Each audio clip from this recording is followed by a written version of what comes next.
Hello student, Tagore jet classes online YouTube channel पर आप सभी का पुनः एक बार स्वागत है। आज हम बात करेंगे एक महत्वपूर्ण विषय पर जिसका नाम है स्टडी ऑफ मेडिसिन प्लांट, जिसको आप कह सकते हैं औषधीय पादपों का अध्ययन। इसमें जनरली सामान्य अध्ययन के बारे में अपन बात करते हैं। तो सबसे पहले बात करेंगे तुलसी। तुलसी का महत्वपूर्ण है बॉटनिकल नेम। सबसे पहले आपको ये याद देखना है कि ओस्मियम स्पीसीज या बेसिकम इसका बॉटनिकल नेम कहलाता है। दूसरी बात करते हैं कुल तुलसी को रखा गया है लेमिनेसी कुल में। और उसके बाद बात करते हैं तो उत्पत्ति स्थान हर क्वेश्चन में पूछा जाता है, या तो उसमें से कुल पूछा जाता है या उसका मूल स्थान या किसी का वानस्पतिक नाम।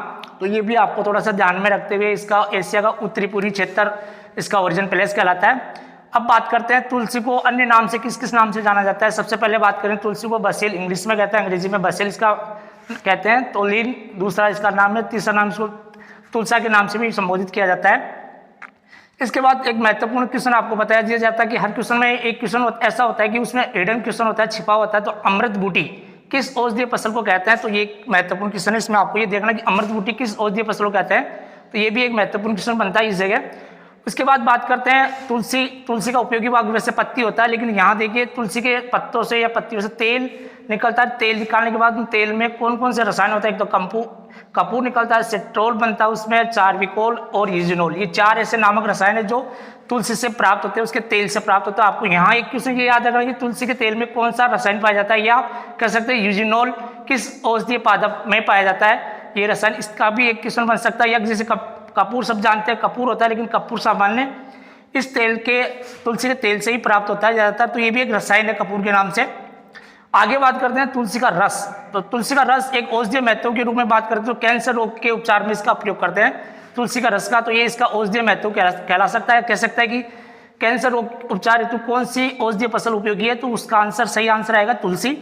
उसके बाद एक और औषधीय महत्व है जो तुलसी के रोज सेवन करने से, 2 पत्ते सुबह सेवन करने से रक्त में जो कोलेस्ट्रॉल की मात्रा बढ़ती है उस मात्रा को ये कंट्रोल करता है तुलसी का पत्ती या सेवन करने से।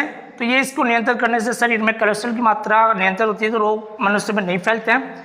इसके बाद बात करते हैं तुलसी में जो पत्ती है ये औषधीय महत्व का भाग इसलिए कि सुबह आपको खाली पेट 2 पत्ती तुलसी का सेवन करना। उससे क्या होगा, आपके जितने शरीर में जितनी भी प्रकार की बीमारियां 26-25 प्रकार की उन बीमारियों की रोकथाम में उपयोगी है। तो जनरली हर घर में एक तुलसी का पौधा होता है और वहां से आप 2 पत्ती सुबह सेवन कर सकते हैं, तो इसका औषधीय महत्व कहलाता है। उसके संदर्भ में बात करते हैं, दूसरा नंबर में आएगी आपके सफेद मूसली।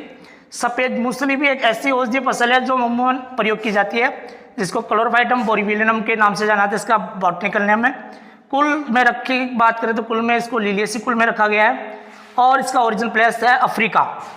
एक थोड़ा सा ध्यान रखना कि कई औषधीय फसल है, उनमें से 1-2 का आपसे या तो कुल पूछेंगे या उसका बॉटनिकल नेम, या हो सकता है उसका उत्पत्ति स्थल भी पूछा जाए।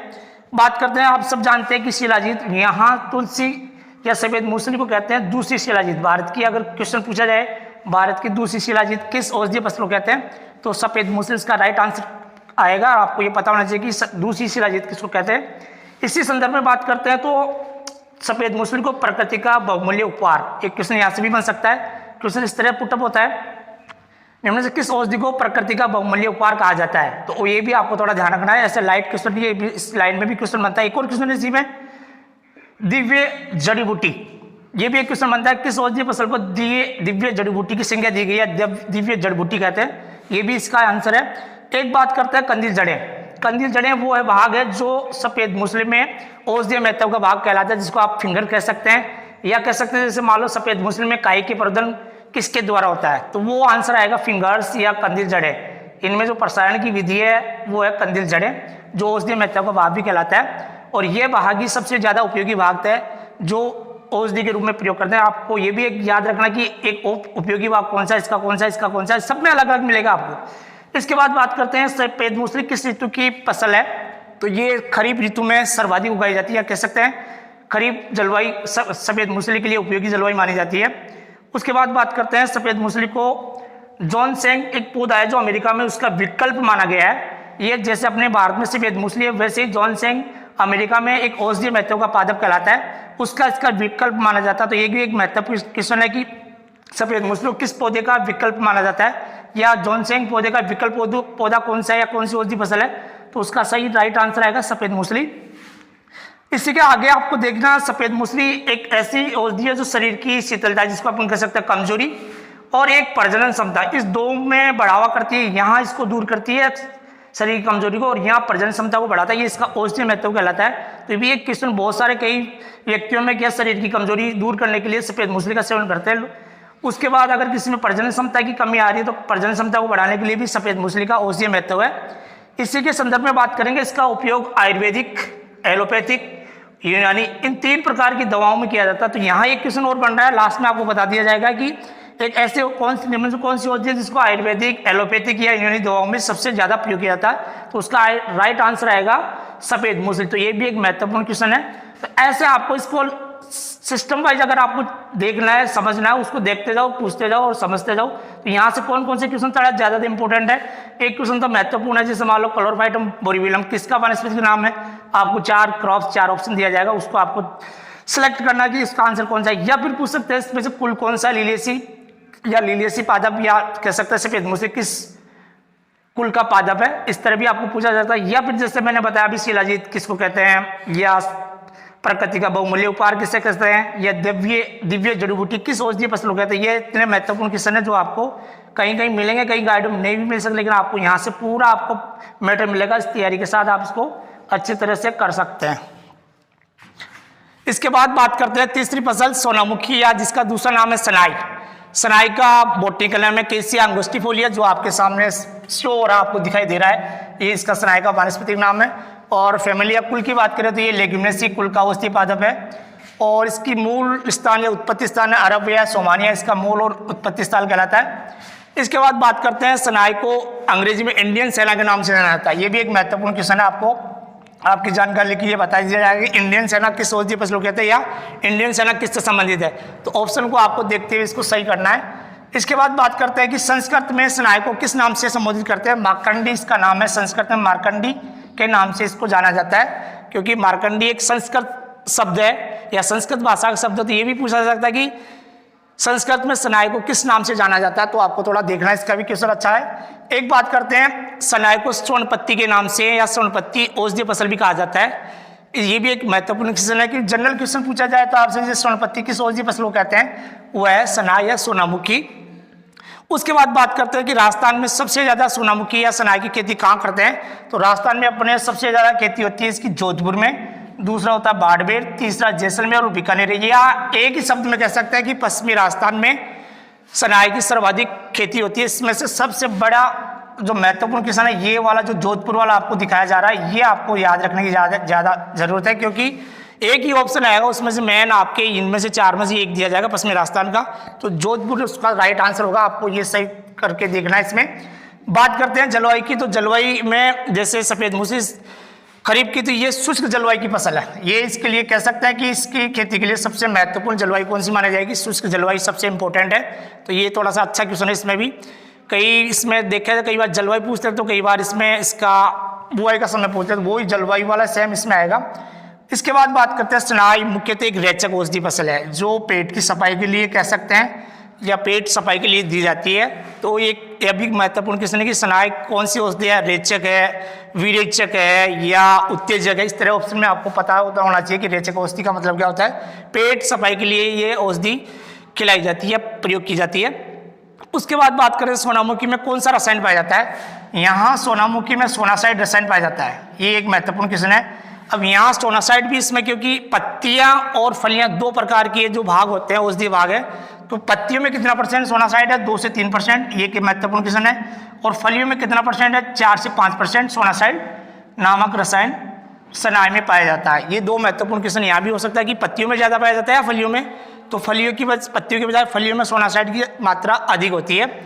उसके बाद बात करते हैं सनाई की जो पत्तियां हैं उनमें जो प्राप्त रोल या रेजिन जो औषधि महत्व का भाग है, उसका उपयोग यूनानी दवाओं के निर्माण में करते हैं। ये भी एक महत्वपूर्ण जानकारी आपके लिए, क्योंकि पत्तियों से प्राप्त रोल रेजिन किस दवा के निर्माण में, यूनानी है, एलोपैथिक है या आपके आयुर्वेदिक में प्रयोग करते हैं। यूनानी दवाओं के निर्माण में इस रेजिन का सबसे ज़्यादा उपयोग करते हैं। इसके बाद बात करते हैं इसका बीजों का उपयोग है, जो त्वचा पर उपस्थित जितने भी त्वचा संबंधित रोग है, जैसे रिंग वर्म है आपके, इसके उपचार में सबसे ज़्यादा इसकी बीजों का उपयोग करते हैं। तो ये भी एक महत्वपूर्ण क्वेश्चन है, रिंग उपचार के हेतु किस औषधीय फसल के बीजों का उपयोग करते हैं, वो आंसर आएगा इसका सोनामुखी या सनाई। उसके बाद बात करते हैं पत्तियों का जो उपयोग करते हैं, वो उधर की जितनी प्रकार की बीमारियां, पेट से संबंधित बीमारियां, उनको दूर करने के लिए सनाई की पत्तियों का प्रयोग किया जाता है।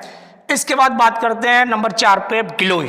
गिलोय भी एक ऐसी फसल है जो औषधीय महत्व की महत्वपूर्ण फसल है, जिसको गुडुचि अन्य नाम से जाना जाता है। दूसरी बात करते हैं टिनोस्पोरा कार्डिफोलिया, इसका बॉटनिकल नेम है। कुल इसको मेनिस्पेडमिएसी कुल के अंतर्गत रखा गया है। और मूल स्थान की बात करें तो इसका भी मूल स्थान अफ्रीका या अफ्रीका देश है। इसके बाद बात करते हैं गिलोय कौन सी औषधि है, तो ये इसमें सही आंसर महत्वपूर्ण क्वेश्चन आपको बताया जा रहा है कि जवर रोधी यानी कि बुखार को कम करने के लिए गिलोय एक ऐसी औषधि फसल है जो बुखार को कम कर देती है। जैसे कई बार आपने चिकनगुनिया का नाम सुना, ये बुखार आती है, या कह सकते हैं अभी डेंगू बुखार आती है, उसमें भी कई बार व्यक्तियों को ये जवरोधी या बुखार को कम करने के लिए औषधि पिलाई जाती है।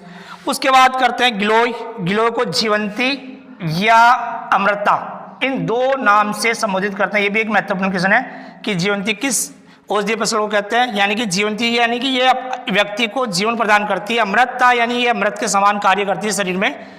तो इस तरह इनको जीवंती और अमृता की संज्ञा दी गई है। उसके बाद करते हैं किस ऋतु की फसल है, शुष्क जलवायु की फसल है और शुष्क जलवायु की खेती के लिए महत्वपूर्ण मानी जाती है। बात करें इसको अन्य नाम से किस किस नाम से जाना जाता है, तो इसकी बात करें सबसे पहले हिंदी में गिलोय को इसे गिलोय नाम से जाना जाता है। अंग्रेजी में इसको टिनोस्पोरा कहते हैं तथा लैटिन भाषा में इसको टिनोस्पोरा कार्डिफोलिया इस नाम से जाना जाता है। तो एक यहाँ भी महत्वपूर्ण क्वेश्चन आपको याद रखना है कि हिंदी में इसे गिलोय कहते हैं, अंग्रेजी में इसका टिनोस्पोरा नाम है, लैटिन भाषा में इसको टिनोस्पोरा कार्डिफोलिया के नाम से जाना जाता है। उसके बाद करते हैं इसके बाद गिलोय का फल, इसका फल का जो संरचना आकृति है वो मटर के समान पाई जाती है। ये भी एक अच्छा क्वेश्चन है कि कई बार पूछ लेते हैं जनरली कि गिलोय के फल का आकार किस प्रकार का होता है, तो मटर के आकार के इसके फल पाए जाते हैं। और फूलों की बात करें तो फूलों का रंग इनका पीला होता है। ये भी एक अच्छी बात जानकारी है आपके लिए कि गिलोय के फूलों का रंग कैसा होता है, पीला रंग का होता है।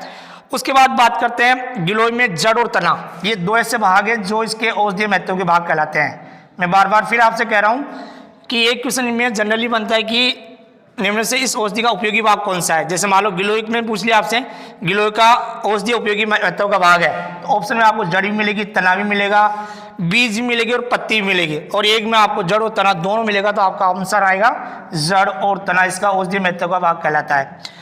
उसके बाद बात करते हैं इसका औषधीय महत्व या उपयोग। तो एक तो ये जवर को कम करती है, यानी कि अभी मैंने आपको बताया बुखार को कम करती है। दूसरा ये पांडु रोग में उपयोगी है।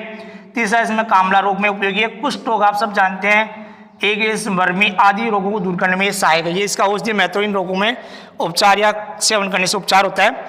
उसके बाद बात करते हैं 3 ऐसे आचार्य हैं जिन्होंने इस औषधि को अलग अलग नामों से संबोधित किया है। सबसे पहले बात करते हैं आचार्य चरक ने गिलोय को मुख्यतः वातहर औषधि के नाम से संबोधित किया है, वातहर औषधि के रूप में इसको मानते हैं। दूसरी बात करते हैं आचार्य वाग्भट, इन्हें इसे मधुमेह जो डायबिटीज कह सकते हैं आप, तथा सुजाक एक ऐसी बीमारी जिसको परम औषधि के रूप में इसको मानते हैं। ये भी एक महत्वपूर्ण क्वेश्चन आप जान सकते हैं, इसमें अलग अलग संबोधित किया नाम से। तीसरा आचार्य था चरक दत्त ने, चरक दत्त के अनुसार गिलोय जवर, कुष्ठ रोग और सलीपत आदि की श्रेष्ठ औषधि मानी जाती है। तो यहाँ से आपको थोड़ा सा ये देखना कि 3 प्रकार के आचार्य ने इस औषधि को किस किस नाम से संबोधित किया। इनमें से सबसे बेस्ट है वो आचार्य चरक ने दी वातहर औषधि, और दूसरा इसमें से आप देखोगे तीसरा चरक दत्त ने इसको जवरोधी औषधि माना है, और इसका सबसे ज़्यादा उपयोग करते हैं जवर को कम करने यानी बुखार कम करने के लिए।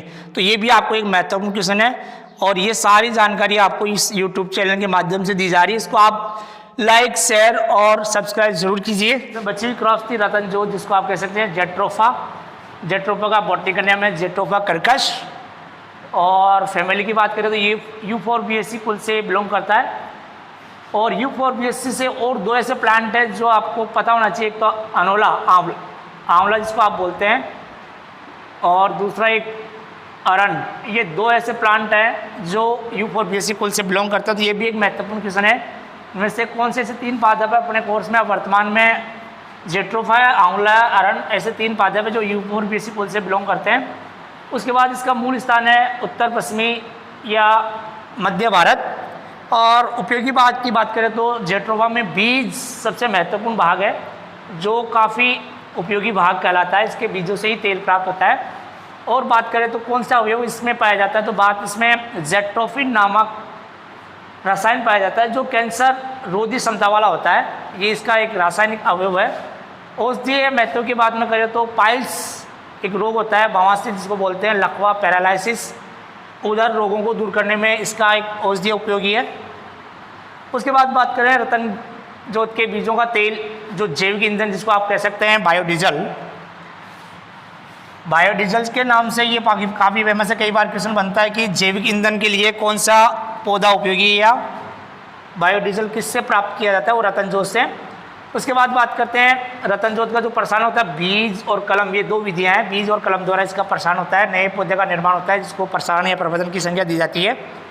इसी के बाद बात करें तो जेट्रोफा में प्रति हेक्टेयर पौधों की संख्या, ये इसमें एक महत्वपूर्ण बिंदु R/P की दूरी के हिसाब से इन पौधों में इनकी संख्या रखी जाती है कि प्रति हेक्टेयर कितने पौधे आएंगे। तो 2/1 मीटर में अगर आप लंबाई और चौड़ाई या कह सकते हैं पंक्ति से पंक्ति और पौधे से पौधे की दूरी 2/1 मीटर रखते हैं तो 5000 पौधे प्रति हेक्टेयर संख्या इनमें रखते हैं। और अगर बात करें 1.5/1.5 मीटर रखने पर अगर R/P की दूरी रखते हैं तो इसमें 4444 पौधे प्रति हेक्टेयर आवश्यक होते हैं। इसी के बाद बात करते हैं रतन जोत में पुष्पन का समय। तो पुष्पन का समय रतन जोत में 2 बार होता है पुष्पन, एक तो सितंबर से दिसंबर, दूसरा होता है मार्च से अप्रैल। ये 2 ऐसे समय 2 बार पुष्पन होता है और दोनों बार में ही इनमें पुष्पन का समय है। उसके बाद बात करते हैं इसके प्रतिफल में बीजों की संख्या। तो सबको पता होना चाहिए कि रतन जोत में 3 से 4 फल, एक फल में 3 से 4 फल बीजों की संख्या पाई जाती है। ये भी एक महत्वपूर्ण क्वेश्चन माना जाता है कि कई बार मोहन पूछ लेते हैं, जैसे आपके कई बार पूछ लेते हैं अनोला में पूछ लेते हैं आम में कितने बीजों की संख्या होती है, ऐसे ही रतन जोत के एक फल में 3 से 4 बीजों की संख्या पाई जाती है। उसके बाद बात करते हैं जेट्रोफा, जो कृषि भूमि के चारों ओर लगाया जाने वाला एक ऐसा औषधीय पादप है जो बाढ़ के रूप में प्रयोग किया जाता है। ये भी एक महत्वपूर्ण क्वेश्चन है कि कौन सा औषधीय पौधा है जो बाढ़ के रूप में कृषि भूमि के चारों ओर लगाया जाता है। इसके बाद बात करते हैं रतन जोत के बीजों की उपज, वो 4 क्विंटल प्रति हेक्टेयर प्राप्त होती है।